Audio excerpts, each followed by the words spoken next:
Hello guys, আমি অনেক দিন পর আবার ব্লগ করছি। So welcome back to my new blog. আজকের ব্লগটা আমি যাচ্ছি শিলিগুড়ি। আজকে জার্নিটা টুয়ার্ডস শিলিগুড়ি। সো খুব তাড়াহুড়োর মধ্যে ছিলাম, আমার বাড়ি থেকে বেরোতে অনেকটা লেট হয়ে গেছে। সো আমি বাড়ি থেকে ব্লগ স্টার্ট করিনি। রাইট নাও আমি এখন রানাঘাট রয়েছি। রানাঘাট থেকে একটা ব্রেকফাস্ট করার জন্য একটা ধাবাতে দাঁড়িয়েছিলাম। সো এই ধাবা থেকে ব্রেকফাস্ট আমার হয়ে গেছে। এখন আমি আবার আমার জার্নি কন্টিনিউ করছি। সো বাকিটা আমি মোটো ব্লগেতে দেখা করে কথা বলছি আপনাদের সাথে।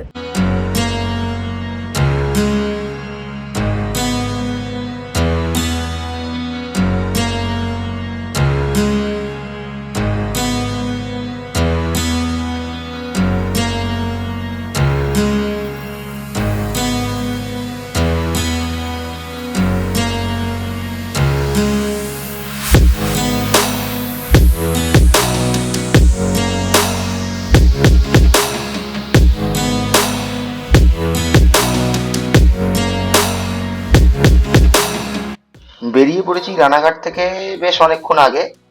এইবারে প্রায় বহরমপুর ঢুকবো। এবার বহরমপুর ঢুকে দাঁড়ানোর মতো কোনো ইচ্ছা নেই। মনে ইচ্ছা হচ্ছে একটাই, যে কতক্ষণ মালদা পৌঁছাবো। কারণ কি, মালদা পৌঁছানো মানে মনের মধ্যে একটা বড় বিশ্বাস যে চলে এলাম শিলিগুড়ির অর্ধেক। তো মালদার উদ্দেশ্যে বেরিয়ে যাব, যদি খুব সমস্যা না হয় আর দাঁড়াবো না। সো গাইজ, আমি রানাঘাটের পর বাইক চালাচ্ছিলাম। তো এখন এসে পৌঁছেছি ওই বহরমপুরের একটু আগে। সো বহরমপুরেতে একটু হয়তো দাঁড়াতাম জল খাওয়ার জন্য, কিন্তু বহরমপুরের একটু আগেই দাঁড়িয়ে পড়লাম জাস্ট বিকজ এই ভিউটা দেখে। জাস্ট দেখুন একবার, চারিদিকে সর্ষের ক্ষেত, অসাধারণ দৃশ্য। আমি দেখে, এই সর্ষের ক্ষেত দেখে আমি একটু আগেই দাঁড়িয়ে পড়লাম।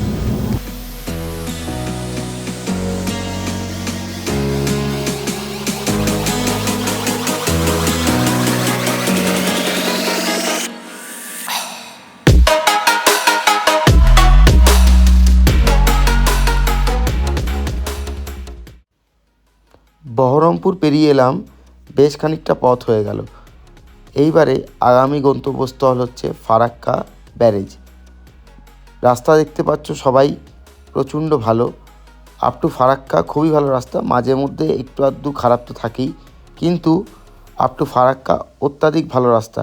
এবারে ফারাক্কার মনোরম দৃশ্যগুলো দেখো।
সো যেই প্রথম স্বস্তির কথাটি আপনাদেরকে বলছিলাম এতক্ষণ ধরে, যে মালদা চলে আসলে হাফ রাস্তা চলে এসেছি, এই হচ্ছে সেই মালদা। মালদা পৌঁছে গেলাম দেখতে দেখতে।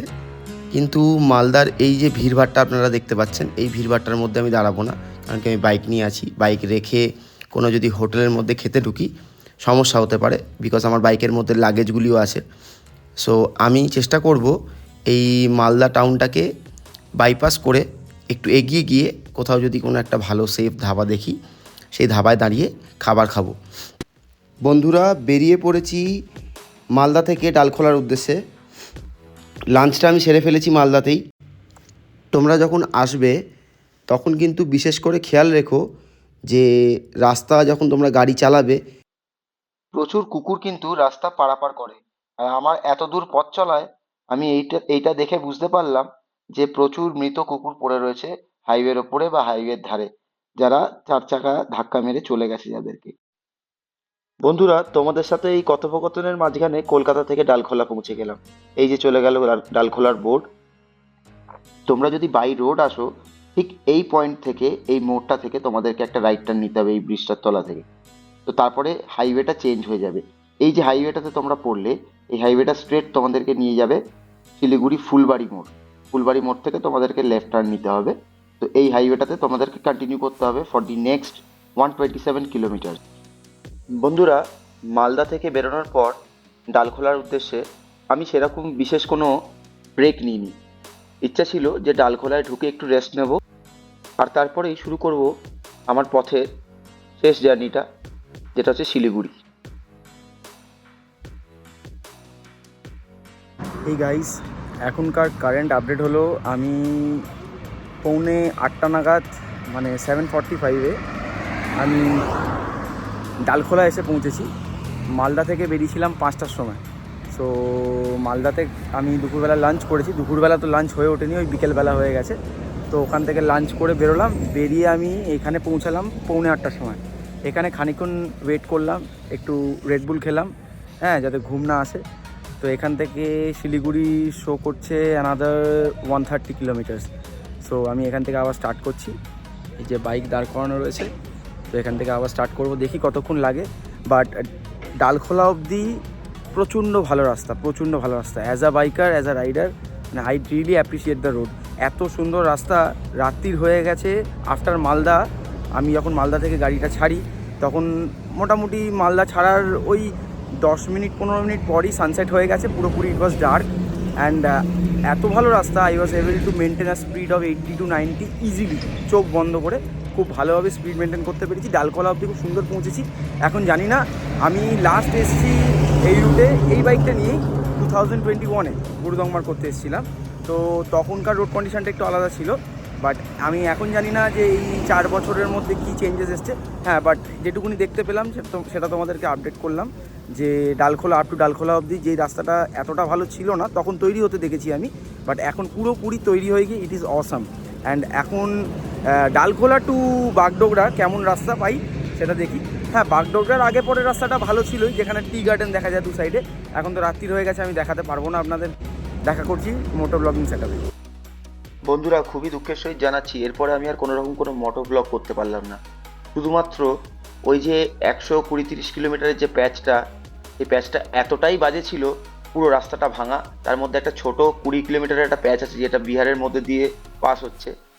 তো বন্ধুরা, এই কথা বলে এই ভিডিওটা এখানেই শেষ করলাম। বাকি গল্পটা না হয় পরের ভিডিওর জন্য তোলা রইলো। ভালো লাগলে লাইক করো, সাবস্ক্রাইব করো, আর কমেন্ট করতে ভুলো না।